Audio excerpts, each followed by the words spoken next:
In a classic case of witnesses turning hostile, 71 of 87 witnesses reneged from their statement, including a young boy who in 2011 witnessed his father being hacked to death, paving way for acquittal of accused, with Supreme Court ruling that conviction could not be held only on the basis of testimony of the police. Setting aside the High Court's conviction order in murder case, Apex Court sympathized with High Court judges and said,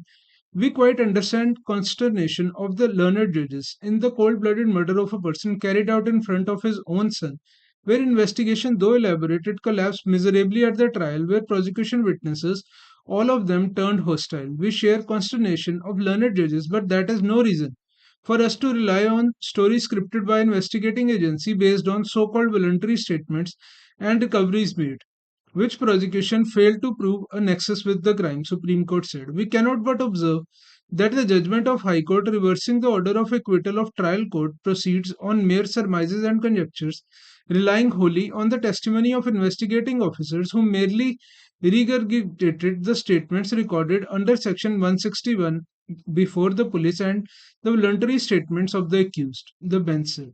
The court said that there were not even two views coming forth from the evidence, and the only view that comes forth was that the prosecution completely failed to prove allegations raised and charges against each of the accused more by reason of all the witnesses paraded before the court at the trial having turned hostile for reasons unknown. Whatever be the reason behind such hostility, it cannot result in a conviction based on testimony of investigating officers, which is founded only on Section 161 statements and voluntary statements of the accused.